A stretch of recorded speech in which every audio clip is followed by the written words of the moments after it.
Dans cette vidéo, on va voir pourquoi et comment ouvrir un compte bancaire offshore à Singapour. Et pour ça, je vais me rendre avec vous directement là-bas sur place, puisque c'est ce que je suis en train de faire actuellement. On se retrouve directement là-bas.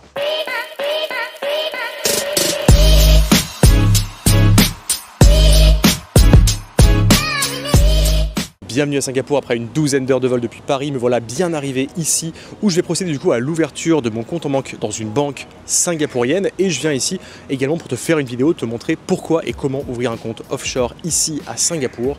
Je vais te faire tout mon retour complet là-dessus. C'est parti. Et dans mon cas, j'ai choisi Singapour pour ouvrir un compte dans une banque privée justement pour ces raisons-là, pour le cadre économique, le cadre réglementaire, la sécurité des fonds et le côté sérieux du pays. C'est un pays qui a une bonne réputation, qui est sérieux, qui est bien géré. On est loin des pays avec une connotation un petit peu sombre que peuvent avoir d'autres pays de ce type-là dans le monde. Alors je sors tout juste de mon rendez-vous dans la banque privée singapourienne, donc je ne citerai pas le nom pour des raisons de confidentialité tout simplement.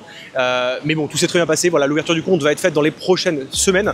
Donc j'ai rendez-vous avec un banquier privé. Je vais vous expliquer maintenant pourquoi c'est intéressant et comment ouvrir finalement un compte ici dans une banque premium à Singapour. Je l'ai dit, l'intérêt, on ne va pas revenir dessus, c'est la stabilité économique, le côté financier qui est extrêmement intéressant ici. C'est un pays qui est extrêmement développé autour des services financiers et donc forcément c'est un hub mondial pour ça. À mon sens, c'est un petit peu le nouveau hub mondial bancaire. Avant, on avait la Suisse qui était extrêmement reconnue, qui l'est toujours d'ailleurs. Le monde se tourne de plus en plus vers l'Asie, je pense que vous le savez si vous êtes ici sur cette vidéo. Et donc je pense que c'est vraiment intéressant aujourd'hui de s'intéresser à des hubs mondiaux financiers comme Singapour qui vont venir un peu rebattre les cartes du monde financier au sens large. Alors premier point, la stabilité elle est totale aussi bien financièrement que juridiquement mais également fiscalement. Donc ça c'est un point qui est super important. Et deuxième point qui va avec, Singapour n'est pas du tout un paradis fiscal. C'est un pays qui a une très bonne réputation internationale, qui n'est pas vu comme voilà, un paradis fiscal un peu douteux comme je sais pas, les îles Caïmans ou le Panama peut avoir parfois cette réputation là aussi. C'est pas le cas du tout. Ici tout est vu comme clean, comme étant propre. D'ailleurs c'est le cas. Je peux vous dire qu'ouvrir un compte ici à Singapour c'est pas une mince affaire.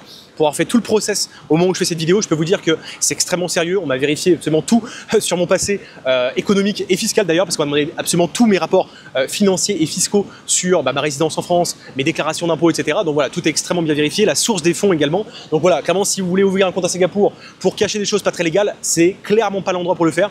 Tout est extrêmement bien vérifié, extrêmement bien contrôlé. Et moi, personnellement, je préfère ça parce que quand je veux ouvrir un compte quelque part, je veux que mon argent soit safe d'une part, et je veux que quand je fasse un virement quelque part pour acheter un immobilier, pour investir dans une entreprise, je veux que mon argent arrive de la bonne manière et que la banque qui reçoit cet argent ne me dise pas oula, qu'est-ce que c'est ce virement qui vient de Singapour, etc. Non, ici tu fais un virement depuis Singapour vers une banque française, vers une banque européenne, il n'y aura absolument aucun problème. C'est un hub financier qui est reconnu, qui est stable et qui n'a pas du tout une mauvaise réputation. Ça c'est un point qui est extrêmement important. D'autre part, un point qui revient souvent, Singapour n'est pas un endroit où votre compte va être caché. Alors déjà, en tant que résident français ou européen, vous avez totalement le droit d'avoir un compte en banque à Singapour et n'importe où dans le monde, vous avez le droit d'ouvrir des comptes où vous voulez. Par contre, vous devrez bien sûr le reporter dans votre déclaration d'imposition, donc simplement dire que vous avez un compte ici à Singapour. Vous n'avez pas besoin de dire le montant, etc. Simplement de déclarer que vous avez un compte ici, voilà, pour être parfaitement dans les règles. Et sachez que de toute manière, quand vous créez un compte ici, on a ce qu'on appelle le CRS, donc le Common Reporting Standard, qui va reporter en fait vos informations de compte directement à votre résidence fiscale, votre pays de résidence fiscale. Donc si vous êtes résident en France, dans tous les cas, le fisc français sera au courant que vous avez un compte ici. Donc voilà, ça ne sert à rien d'essayer d'ouvrir un compte ici pour cacher de l'argent ou quoi que ce soit. C'est pas le cas, c'est pas du tout l'endroit pour le faire, puisque dans tous les cas, tout sera automatiquement reporté via le CRS, qui est aujourd'hui applicable dans quasiment tous les pays du monde. Alors maintenant qu'on a vu ça, quelles sont les conditions pour avoir le droit d'ouvrir un compte à banque à Singapour? Alors il y a deux conditions qui peuvent être substituables. La première, c'est d'être résident à Singapour. Donc si vous êtes résident, c'est extrêmement simple. Si vous ne l'êtes pas, on passe sur une autre catégorie qui est beaucoup plus complexe, puisqu'il faudra passer par ce qu'on appelle du premium banking ou de la banque privée. Moi, c'est ce que j'ai fait. Je suis passé par une banque privée ici, singapourienne. Et donc, les conditions sont forcément beaucoup plus strictes parce qu'il y a des restrictions d'un point de vue revenu ou d'un point de vue patrimoine. Ce qu'il faut comprendre déjà, c'est qu'aucune banque singapourienne privée ne vous ouvrira un compte si vous ne déposez pas, on va dire, au minimum 200 à 250 000 euros sur le compte en banque ici, que ce soit en investissement d'ailleurs ou en dépôt à terme, en compte courant, etc. Ils vont vous demander voilà, un dépôt minimal de cet ordre-là, donc ça c'est une obligation.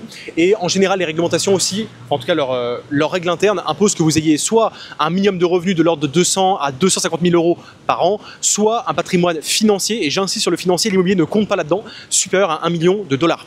Donc voilà, important d'avoir en tête ça. Si vous n'êtes pas sous ces seuils-là, clairement ce ne sera pas possible d'ouvrir un compte ici, en tout cas dans la plupart des banques. Vous pouvez sûrement trouver d'autres manières de le faire dans des banques commerciales avec un service qui va être différent. Clairement, moi le service banque privée je trouve vraiment excellent ici. On est très bien reçu, c'est extrêmement efficace, la communication se fait par WhatsApp, c'est quand même assez rare. Moi je suis dans plusieurs banques privées en France et dans d'autres pays et clairement là j'ai retrouvé une qualité de service qui est juste excellente. Sinon voilà, vous pouvez passer par une banque commerciale classique, mais je crois que c'est beaucoup plus complexe et moi personnellement c'est pas le choix que j'ai fait. Je préfère passer par une banque premium pour avoir accès à des services premium et c'est pour ça que je suis ici à Singapour. J'aurais pas fait le déplacement clairement pour venir ici si c'était pour ouvrir un compte en banque on va dire classique qui ne m'aurait pas offert des services on va dire étendus, puisque moi ici ce que je vais pouvoir faire c'est d'une part investir, ça c'est le point numéro 1, mais numéro 2 ça va être également de contracter des prêts. Je vais pouvoir faire des prêts ici à cette banque là avec en collatéral mes actifs. Ça s'appelle des crédits lombards qu'on peut faire dans toutes les banques françaises, étrangères, peu importe. Donc vous mettez en garantie un capital, par exemple des actions que vous avez dans des entreprises en bourse, ça peut être également des dépôts à terme, ça peut être des obligations. Vous les mettez en garantie et la banque vous prête en collatéral de l'argent pour acheter des biens immobiliers, pour acheter ce que vous voulez. Et moi dans mon cas c'est une des stratégies que je mets en place par rapport à l'évolution patrimoniale dans laquelle je suis actuellement. Alors maintenant concrètement comment ouvrir un compte à Singapour? Donc je l'ai dit, il faut être extrêmement clean, il faut avoir tous ses papiers bien en ordre, etc. Parce qu'on vous demande beaucoup de documents. Moi j'ai ouvert beaucoup de comptes en banque forcément pour mes sociétés, pour moi aussi en perso, dans différentes juridictions et dans différents types de banques, notamment des banques privées. Et clairement ici on est dans les standards hauts en termes de vérification. Donc j'ai dit tout à l'heure tout ce qui va être lié aux avis d'imposition, tout ce qui va être lié au compte bancaire, à la source de vos fonds, à la source de vos revenus également. Tout va être vérifié et passé au crible, mais ça je trouve ça totalement normal. Ensuite il faudra dans tous les cas prendre un rendez-vous et sûrement être recommandé. Moi j'ai été recommandé par un ami que je salue s'il voit cette vidéo, qui m'a recommandé du coup cette banque privée. En général il faut être recommandé, on peut le faire sans être recommandé mais c'est quand même plus complexe et il faudra venir sur place. Moi je suis ici à Singapour en partie pour ça, mais également pour vous faire ces vidéos. Cette vidéo aussi d'ailleurs une vidéo sur pourquoi et comment investir à Singapour en immobilier. Je vous mettrai le lien autour de cette vidéo là et du coup il faudra se rendre sur place dans 80% des cas environ pour on va dire signer les documents, rencontrer votre banquier et créer vraiment une vraie relation aussi avec la banque et dans tous les cas faire les vérifications liées à votre passeport, etc.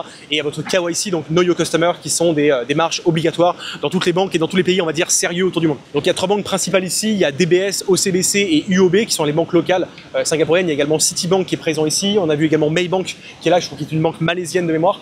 Voilà, on a beaucoup de banques internationales qui sont ici, on a aussi HSBC, on a BNP Paribas, on a plein de banques européennes, on doit avoir aussi je pense des banques comme UBS, les banques suisses. Donc voilà, toutes les banques sont ici représentées, Deutsche Bank aussi également que j'ai vu il n'y a pas longtemps. Voilà, donc clairement on a absolument toutes les grandes banques qui sont représentées ici. Donc ça vous laisse un éventail de choix qui est quand même assez large pour ouvrir un compte en banque ici à Singapour. Évidemment, l'intérêt d'ouvrir un compte ici, c'est d'avoir accès à une banque locale, en tout cas ça reste mon avis. Donc voilà, je vous laisse après vous renseigner sur les différentes banques et les différents services possibles. Je vous mettrai certainement en description un moyen de soit me contacter, soit contacter mes équipes pour avoir accès sous certaines conditions à une recommandation, mais qui donnera lieu évidemment à des vérifications de ma part pour ne pas mettre en relation n'importe qui et être sûr que vous ayez un profil qui soit qualifié pour ne pas évidemment ruiner ma réputation, ça va de soi. Donc je vous mettrai un lien en dessous dans cette description là pour avoir une mise en relation, en tout cas un service lié à ça. Maintenant quelques tips pratiques pour ouvrir un compte ici à Singapour si tu remplis tous ces critères là. Alors premièrement, viens avec tous tes documents, sois bien carré sur tout ton patrimoine et tous tes revenus. Moi j'ai dû vraiment montrer tous mes biens immobiliers, détailler absolument tout mon patrimoine dans un document Excel très précis avec les montants remboursés, combien j'ai emprunté, combien le bien vaut, combien il me rapporte chaque mois, etc. Vraiment j'ai passé beaucoup de temps, ça m'a pris une demi-journée rien que de rassembler tous ces documents là. Donc vraiment sois carré là-dessus. Deuxième point, viens sur place et montre également un profil long terme, un profil sérieux. Moi dans mon cas, je viens ici pour ouvrir un compte d'investissement, c'est un profil plutôt long terme. Le but c'est d'investir de l'argent sur une longue période de temps et pas simplement de faire un dépôt, de payer tous les mois avec ma carte bancaire, etc. C'est pas du tout l'objectif. Mon but c'est vraiment de placer de l'argent à long terme ici. Moi j'ai également une société en Indonésie de par la villa que j'ai fait construire à Bali. Donc en fait j'ai pas mal d'intérêts économiques ici en Asie et également dans d'autres juridictions proches d'ici. Et donc pour ces raisons, ça a également facilité l'ouverture.